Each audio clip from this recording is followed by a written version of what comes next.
नमस्कार, कृषि समाचार में आप सभी का स्वागत है। मैं हूं किश्वर जबी। आइए सबसे पहले एक नजर डालते हैं आज के मुख्य समाचार पर। आम की बेहतर खेती की जानकारी दे रहे हैं डॉक्टर संजय सहाय। धान की खेती के लिए कल्टीवेटर है बेहतर उपकरण। और अमरूद के उन्नत प्रभेदों के इस्तेमाल से बढ़ाएं उपज। जर्दालू आम अपने स्वाद और सुगंध के लिए देश विदेश में काफ़ी लोकप्रिय है। जर्दालू आम की रोपाई कैसे करें, आइए जानते हैं डॉक्टर संजय सहाय से। इसको लगाने का सही तरीका किसान भाइयों को मैं बताना चाहता हूँ। सबसे पहले ज़मीन का उपयुक्त चुनाव कर लें।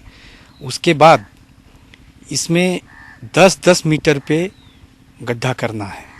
मतलब कतार से कतार की दूरी 10 मीटर होनी चाहिए और पौधे से पौधे की दूरी भी सामान्यतः 10 मीटर पे लेना है। अब गड्ढे खाने का कैसे गड्ढे बनाया जाए, इसके लिए 1 मीटर लंबा, 1 मीटर चौड़ा और 1 मीटर गड्ढा एक गड्ढे को करना है। और जो गड्ढे से मिट्टी निकालेंगे उसका 50 सेंटीमीटर मिट्टी एक तरफ दाईं तरफ मान लीजिए, दूसरा 50 सेंटीमीटर की मिट्टी बाईं तरफ। जो नीचे की मिट्टी है उसको ऊपर कर देना है, ऊपर की मिट्टी को नीचे करना है। इसमें सड़ा हुआ गोबर का खाद मिट्टी में अच्छी तरह से मिला देना है। गड्ढे को बनाने के बाद गोबर और मिट्टी से मिलाकर अच्छी तरह से मिलाकर उसको गड्ढे को भर देना है। गड्ढे को इस तरह भरना है कि थोड़ा सा हीप बन जाए, ऊंचा हो जाए, करीब 10 से 15 सेंटीमीटर ऊंचा रहे, ताकि जब बारिश हो और जब पानी गिरे गड्ढे पे तो वो ज़मीन के समतल में आ जाए। अगर आप समतल बनाए रखिएगा गड्ढे को और थोड़ा सा मिट्टी ऊपर नहीं रखेंगे तो इससे ये संभावना रहेगी कि मिट्टी आपका धंस जाएगा और जब पौधा उसमें लगाएंगे तो नीचे की ओर चला जाएगा। पान में पत्ती सड़न और गलन रोग लग जाने पर गहरे भूरे रंग के धब्बे बनते हैं। इनसे बचाव हेतु बोडो मिश्रण के 0.25% घोल का फसल पर प्रत्येक माह छिड़काव करें। कल्टीवेटर कृषि यंत्र द्वारा निराई कार्य से लेकर जुताई और बुआई का भी कार्य आसानी से किया जा सकता है। इसके प्रयोग से मिट्टी भुरभुरी हो जाती है और खेत की घास समाप्त हो जाती है। अमरूद की तैयार पौधों की रोपाई का उपयुक्त समय जुलाई माह है। इसके लिए उन्नत प्रभेद हैं इलाहाबादी सफ़ेदा, सरदार, अर्का मृदुला, अर्का अमूल्या और लाल गूदा प्रमुख है। सब्जियों और अन्य फसलों में वर्मी कंपोस्ट का प्रयोग कर अच्छी और गुणवत्तापूर्ण उपज पा सकते हैं। ऐसा अनुभव किया है बिहार के अररिया जिले के प्रगतिशील कृषक कैलाश नाथ यादव ने। हम वर्मी कंपोस्ट का सब्जी वाला फसल जैसे सबसे पहले कंदमूल पर इसका उपयोग किए। कंदमूल में अदरक, हल्दी, ओल और इसमें रासायनिक खाद से बहुत ज़्यादा ही इसका परिणाम अच्छा निकला। और क्वालिटी जो होता है फसल या पौधा या फल का, ये खाद डालने से जो भी क्वालिटी होना चाहिए, जो भी फल या फसल में जो भी विटामिन होना चाहिए, प्रोटीन होना चाहिए, उच्च दर्जा का मिलता है। बोड़ो धान में भी इसका प्रयोग हमने किया और इसका जो प्रभाव देखा बहुत अच्छा रहा। रासायनिक खाद के तुलना में बहुत अच्छा इसका परिणाम आया और चावल का भी क्वालिटी उत्तम था और धान का भी जो क्वालिटी होता है वो बहुत अच्छा रहा। दर्शकों, अब आपको लिए चलते हैं मंडी की ओर, जहां आप मंडी के भाव में आई उछाल और गिरावट के बारे में जानेंगे। मंडी भाव के तहत जानेंगे विभिन्न प्रकार के फलों का दाम। तो आइए चलते हैं इनकम टैक्स फल मंडी और जानते हैं भाव। सेब 200 से 220 रुपये प्रति किलोग्राम, चाइना सेब 250 रुपये प्रति किलोग्राम, लीची 100 से 150 रुपये प्रति किलोग्राम, बेदाना 180 से 200 रुपये प्रति किलोग्राम, आम 150 से 120 रुपये प्रति किलोग्राम, लाल अंगूर 380 से 400 रुपये प्रति किलोग्राम, हरा अंगूर 180 से 200 रुपये प्रति किलोग्राम, चीकू 80 से 100 रुपये प्रति किलोग्राम, पपीता 40 से 50 रुपये प्रति किलोग्राम। सेब ऑस्ट्रेलिया सेब 220 रुपये से 200 रुपये किलो तक, चाइना का सेब 200 रुपये 250 रुपये किलो सर, केला 60 रुपये से 50 रुपये दर्जन तक, लीची 100 रुपये से 150 रुपये किलो, बेदाना 180 रुपये से 200 रुपये किलो, पपीता 40 रुपये किलो से 50 रुपये किलो, आम हो गया 120 रुपये से 150 रुपये किलो। और आइए अब लेते हैं मौसम की जानकारी। मौसम विभाग से मिली सूचना के अनुसार कल दिन में आसमान साफ रहने की संभावना है। अधिकतम तापमान 38 डिग्री सेल्सियस तथा न्यूनतम तापमान 23 डिग्री सेल्सियस रहने का अनुमान है। दर्शकों, अभी आपने खेती की नई नई तकनीकों, मंडी भाव और मौसम के बारे में जाना। आइए अब हम आपको कृषि दर्शन के अगले भाग में लिए चलते हैं, जहां हमारे कृषि विशेषज्ञों द्वारा आप खेती से संबंधित विस्तृत जानकारी प्राप्त करेंगे। किसान भाइयों को वंदना का नमस्कार। किसान भाइयों, कृषि दर्शन में आप सबका बहुत बहुत स्वागत है। मौसम बदल रहा है और अभी धान का समय है। आप तो जानते हैं परंपरागत विधि से, ट्रांसप्लांटिक विधि से धान की बुआई होती आ रही है, लेकिन बदलते मौसम के परिवेश में सीधी बुआई, धान की सीधी बुआई कैसे की जाए, इसका एक अलग ही महत्व है और काफ़ी लाभकारी भी ये साबित हो रहा है। तो चलिए आज हम इसी विषय पर बातचीत करते हैं और आपको जानकारी देंगे कि बदलते मौसम के परिवेश में धान की सीधी बुआई कैसे की जाए। इस विषय पर बातचीत करने के लिए आज हमारे साथ हैं हरिहरपुर वैशाली कृषि विज्ञान केंद्र से सुनीता कुमारी, जो कि कृषि वैज्ञानिक हैं। आपका बहुत बहुत स्वागत है कृषि दर्शन कार्यक्रम में। और सुनीता जी, जैसे हमने बताया कि आज हम बातचीत कर रहे हैं बदलते मौसम के परिवेश में धान की सीधी बुआई, तो सबसे पहले तो हम धान की सीधी बुआई का ये कितना महत्वपूर्ण है, या जो परंपरागत विधि है धान की बुआई का, उससे ये कितना अलग है, उस बारे में हम चाहेंगे आप कुछ जानकारी दें। जैसा कि हम सभी जानते हैं, खरीफ मौसम का जो सबसे महत्वपूर्ण फसल है वो है धान, क्योंकि हमारे यहाँ, हमारे बिहार राज्य में नहीं बल्कि पूरे देश में ये जो हम लोग का जो फूड हैबिट है उसमें चावल का बहुत इम्पोर्टेंस है। तो इसका जो उत्पादन होता है, इसके उत्पादन को यदि हम सही मतलब कि उसकी जो उत्पादकता है उसको बनाए नहीं रखेंगे तो हमारे यहाँ की जो मतलब ज़्यादा से ज़्यादा जनसंख्या है उसके खाद्यान्न की आपूर्ति में बहुत ही दिक्कत होगी। तो इस बदलते मौसम में कैसे धान की उत्पादकता को बनाए रखना है, साथ ही साथ कैसे और हमारे यहाँ की जो मिट्टी की उर्वरा शक्ति है उसको भी ध्यान में रखते हुए उस उत्पादन लेना है और बढ़ती जनसंख्या की खाद्यान्न पूर्ति के लिए हम लोग को आगे बढ़ना है। तो इसके लिए अभी के बदलते मौसम जो जिसमें कि आप सभी देख रहे हैं कि कभी बारिश होती है, जब आवश्यकता नहीं होती है तब बारिश हो जाती है, जब आवश्यकता होती है उस समय बारिश नहीं होती है। साथ ही मानसून का देर से आना और असमय वर्षा होना, ये जो विभिन्न प्रकार की जो प्राकृतिक आपदाएं कह सकते हैं, इससे है जो हमारे फसल उत्पादन, हमारे खासकर धान जो जिसके लिए पानी की आवश्यकता बहुत ज़्यादा होती है वो बहुत ज़्यादा प्रभावित होता है। परिणाम स्वरूप उसकी उत्पादन और उत्पादकता दिनों दिन बहुत ही घटते जा रही है। हालांकि नए नए तकनीक, बहुत सारे तकनीक, कृषि तकनीक आए हुए हैं, उसके बावजूद भी हम लोग उसमें जितनी सफलता मिलनी चाहिए हमें उतनी मिल नहीं पा रही है। तो ऐसे परिस्थिति में, वर्तमान परिस्थिति में हम सबों के सामने धान की सीधी बुआई एक महत्वपूर्ण विकल्प है। और यदि इस विधि से धान की सीधी बुआई का जो तरीका है, सही तरीका को अपनाएंगे और ससमय इसकी जो खेती करेंगे तो निश्चित तौर पे कम लागत में और कम मेहनत में किसान बंधु बहुत ज़्यादा ही फायदेमंद होंगे, बहुत लाभान्वित होंगे। और इस प्रकार देखेंगे कि जो हमारे यहाँ जो इसकी उत्पादकता दिन और साथ में इसका जो उत्पादन का जो एरिया, रकबा जो घटता जा रहा है, यदि इस तकनीक को अपनाएंगे तो निश्चित तौर पे उसका एरिया बढ़ेगा। जब एरिया बढ़ेगा तो उसका उत्पादन और उत्पादकता निश्चित तौर पे बढ़ेगा। तो किसान भाइयों, अभी आपने सुना कि धान की सीधी बुआई ये कितना महत्वपूर्ण और कितना लाभकारी है। आप अधिक से अधिक उत्पादन कर सकते हैं। चलिए इस पे हम आगे और बातचीत करेंगे और हम जानना चाहेंगे कि इसके लिए धान की सीधी बुआई के लिए किस तरह की ज़मीन ज़्यादा उपयोगी होते हैं, इसका चुनाव कैसे करेंगे। हमारे यहाँ बिहार राज्य में 35 लाख हेक्टेयर एरिया में धान की खेती होती है और ये जो एरिया है, वो जो रकबा है, ये विभिन्न प्रकार के ज़मीन यहाँ पे हैं, जिसमें कि जो 35 लाख हेक्टेयर है उसका 25% है ऊपरी भूमि है, 25% मध्यम भूमि और 40% है निचली ज़मीन और 10% है वो गहरी ज़मीन।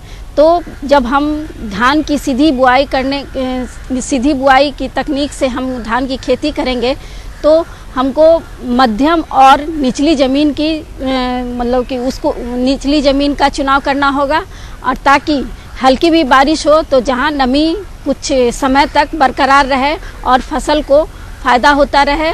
इस प्रकार धान की सीधी बुआई के लिए मध्यम और निचली ज़मीन ही ज़्यादा उपयुक्त होता है। किसान भाइयों, यहाँ वक्त हो चला एक छोटे से सूचनात्मक अंतराल का। हम जल्द हाजिर होते हैं इस अंतराल के बाद। ये लो और बताओ। बस। अरे ये क्या भैया जी, बस इतनी सी रासायनिक खाद? किसानी छोड़ रहे हो क्या? किसानी नहीं, नादानी छोड़ रहे हैं। मिट्टी की जांच कराई है। अब तो लालाजी जितनी जरूरत है उतने ही उर्वरक खेत में डालेंगे। हाँ, किसान भाई आज ही अपने जिले की नजदीकी भूमि परीक्षण प्रयोगशाला में मिट्टी की जांच जरूर करवाएं और मिट्टी में पोषक तत्व, नमी व पौधे के विकास को देखते हुए केवल जरूरत के अनुसार ही पोषक तत्व डालें। और हाँ, मिट्टी में गंधक, जस्ता, बोरोन जैसे सूक्ष्म पोषक तत्वों का पता लगाना भी न भूलें। उर्वरक और जैविक खाद के सही उपयोग से भूमि का उपजाऊपन बनाए रखें, उत्पादकता बढ़ाएं, खर्चा घटाएं और बहुमूल्य विदेशी मुद्रा बचाने में भी सहयोग दें। और हाँ, धीमी गति से नाइट्रोजन उपलब्ध कराने वाले उर्वरकों जैसे नीम लेपित यूरिया को प्राथमिकता दें और यूरिया का पत्तों पर छिड़काव करें। अरे वाह, तू तो सचमुच समझदार हो गया रे। अधिक जानकारी के लिए संपर्क करें जिला कृषि अधिकारी या किसान कॉल सेंटर।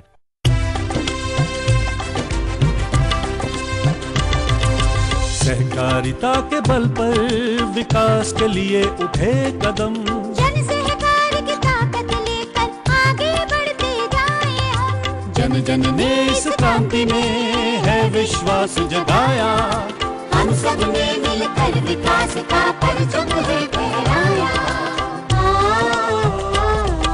सहकारिता है अपने विकास की पहचान, कृषि मंत्रालय भारत सरकार द्वारा जनहित में जारी। अंतराल के बाद आपका एक बार फिर स्वागत है कृषि दर्शन कार्यक्रम में।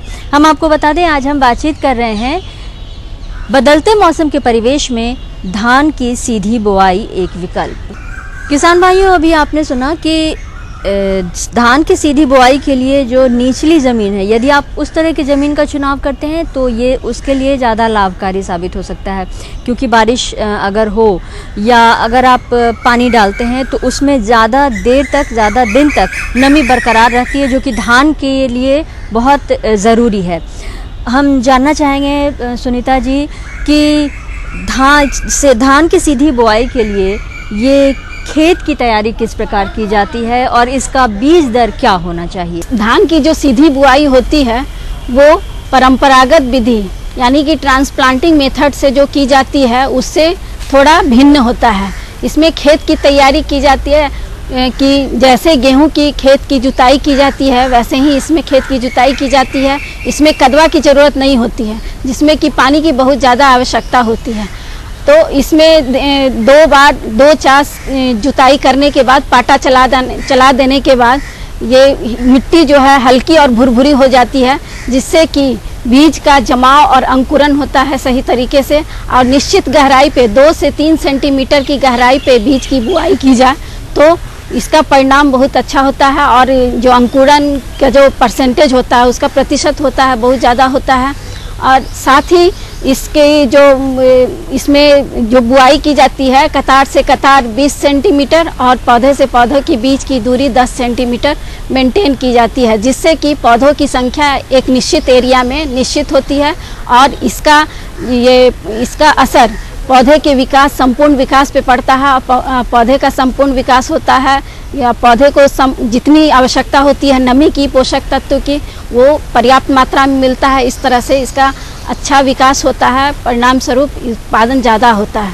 अच्छा किसान भाइयों, जैसा कि आप सब जानते हैं कि धान की खेती में खरपतवार का बहुत समस्या होती है, तो ऐसे में खरपतवार का नियंत्रण कैसे किया जाए, इस विषय पर हम सुनीता जी से जानते हैं।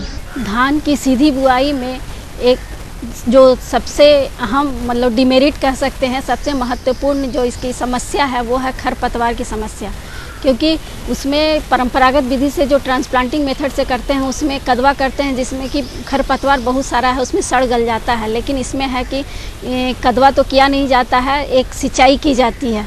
तो ऐसे परिस्थिति में इस समस्या से निदान के लिए हम यदि पहले ही उस खरपतवार के नियंत्रण के लिए पहले ही दवा का उपयोग कर लें, उसका जो उचित उपचार है उसका कर लेंगे, तो इसके कारण जो नुकसान होता है फसल उत्पादन में बहुत कम। तो इसके लिए करना होगा कि 2 तरह का वीडीसाइड, खरपतवार को नियंत्रण करने के लिए 2 तरह का वीडीसाइड खरपतवार नाशक जो दवा होती है उसका प्रयोग किया जाता है।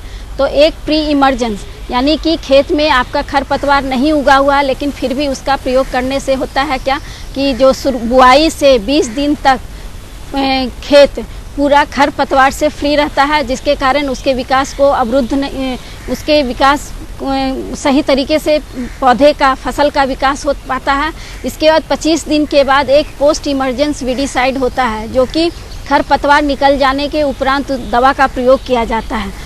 तो प्री इमरजेंस वीडीसाइड पेंडिमिथालिन है और पोस्ट इमरजेंस वीडीसाइड है जो नॉमिनी गोल्ड के नाम से बाजार में उपलब्ध है। यदि किसान बंधु इसको ससमय प्रयोग कर सही मात्रा में प्रयोग करेंगे तो निश्चित तौर पे जो खरपतवार का जो समस्या है, धान की सीधी बुआई में जो सबसे ज़्यादा समस्या खरपतवार की समस्या है, इस समस्या से निजात पा सकेंगे और भरपूर लाभ उठा सकेंगे। ये तो खरपतवार की जो समस्या आपने बताया कि बहुत बड़ी समस्या होती है धान के फसल के लिए और उसका निदान भी आपने बताया। जल प्रबंधन, ये धान की सीधी बुआई जो की जाती है इसमें जल प्रबंधन कितना महत्वपूर्ण है और कितने मात्रा में होनी चाहिए सिंचाई और कितनी बार? इस विधि में धान की बुआई करते समय इस बात का ख्याल रखना पड़ेगा कि हम देखना पड़ेगा कि हमारे खेतों में नमी है या नहीं। यदि नमी नहीं है तो खेत जुताई के पहले ही एक हल्की सिंचाई कर देनी चाहिए। इससे क्या होगा कि जितने भी खरपतवार होंगे उसमें सड़ गल जाएंगे और खाद का रूप धारण कर लेगा।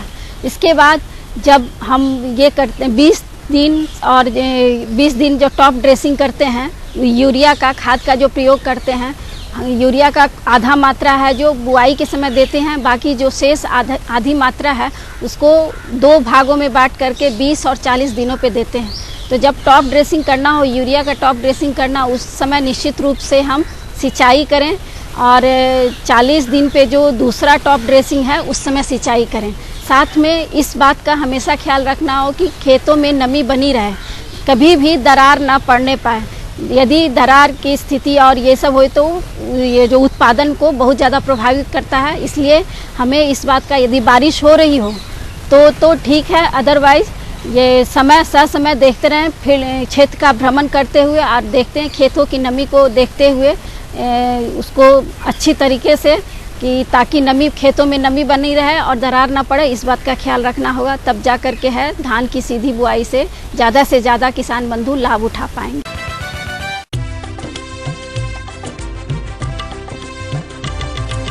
सहकारिता के बल पर विकास के लिए उठे कदम, जन सहकार की ताकत लेकर आगे बढ़ते जाएं हम। जन जन ने इस क्रांति में है विश्वास जगाया, हम सब ने मिलकर विकास का परचम है फहराया। दूर जहां सूरज उगता उस धरती से मैदानों तक, हिम शिखरों के श्वेत बर्फ से हिंद महासागर तक। श्वेत क्रांति हो हरित क्रांति या ग्राम विकास की बात, एकता ही धर्म हो अब चाहे दिन हो या रात। हिंदू मुस्लिम सिख ईसाई सबने कदम बढ़ाया। हम सब ने मिलकर जब ये अभियान चलाया। कृषि मंत्रालय भारत सरकार द्वारा जनहित में जारी। क्या करूं? हाँ मैं ऐसे ही करूंगा। हाँ अच्छा मैं जा रहा हूँ। अच्छा जी जी जी हाँ जी जी जी। किससे बात कर रहे थे इतना हंस हंस कर? किसान कॉल सेंटर, विशेषज्ञ से खेती के बारे में सलाह ले रहा था। सुबह भी रात को भी? किसान कॉल सेंटर सुबह 6 बजे से रात को 10 बजे तक खुलता है। रविवार को भी? हाँ भाई, साल के 365 दिन खुलता है। और इतना फोन का बिल कौन भरेगा? अरे किसान कॉल सेंटर की सेवा मुफ्त है। पर तुम ये सब क्यों पूछ रही हो? मैं तो कुछ और ही समझी थी। किसान भाई कृषि संबंधी समस्याओं का अपनी भाषा में तुरंत समाधान पाने के लिए पूरे भारत में किसी भी फोन से राष्ट्रीय हेल्पलाइन नंबर 1800-1801-1551 पर संपर्क करें। किसानों का दोस्त किसान कॉल सेंटर। अच्छा सुनीता जी, चलते चलते हम जानना चाहेंगे कि धान की सीधी बुआई के लिए पोषक तत्वों का प्रबंधन, खाद का कैसे प्रयोग किया जाए, इस बारे में आप हमारे किसान भाइयों को बताएं। जहाँ तक पोषक तत्व प्रबंधन की बात होती है तो सबसे पहले तो मैं सारे किसान बंधुओं से यही कहना चाहूँगी कि जब कोई भी फसल आप अपने खेतों में लेने जा रहे हैं तो उसके पूर्व मिट्टी जांच अवश्य करवा लें। मिट्टी जांच के उपरांत ही हमें पता चल पाता है कि हमारी मिट्टी में किस पोषक तत्व की कमी है और किस पोषक तत्व की अधिकता है। तभी जाकर के हम लोग जो बैलेंस्ड फर्टिलाइज़र का यूज़ कहा जाता है वो हम कर पाते हैं। लेकिन जब तक उसका जांच का रिपोर्ट नहीं आया या जांच जो किसान बंधु नहीं करवा पाए हैं तब उसमें तो खेती करना ही है। तो उसके लिए एक मतलब हम लोग कृषि विज्ञान या जितने भी एग्रीकल्चर रिसर्च स्टेशन हैं उसके तरफ से जो अनुशंसित जो मात्रा है खाद का वो है 120 KG nitrogen, 60 KG phosphorus and 40 KG potash. ये जो पोषक तत्व है इनका सही मात्रा, इसका सही मात्रा और जैसा कि परंपरागत विधि में देखे हैं इनके मात्रा में कोई अलग नहीं है, क्योंकि फसल को या पौधा को जितनी मात्रा में पोषक तत्वों की आवश्यकता होती है उसको तो आप देंगे तभी जाके भरपूर जो उसकी उपज क्षमता होती है उस प्रभेद की, उस निश्चित प्रभेद की जो उपज क्षमता होती है तब जाकर के हम लोग प्राप्त कर पाते हैं। परंपरागत विधि से जो धान की खेती होती है उसमें जो पोषक तत्वों की जरूरत होती है उतनी ही सीधी धान की बुआई में भी उतनी जरूरत होती है। बिल्कुल। सुनीता जी, आपने कृषि दर्शन कार्यक्रम में जो बहुत महत्वपूर्ण जानकारियाँ दी हैं, मैं उम्मीद करती हूँ किसान भाई इससे ज़रूर लाभ उठाएंगे और अपने धान के फसल को अधिक से अधिक उत्पादन करेंगे और अपना मुनाफा करेंगे। कृषि दर्शन कार्यक्रम में अपना बहुमूल्य समय देने के लिए आपका बहुत बहुत धन्यवाद।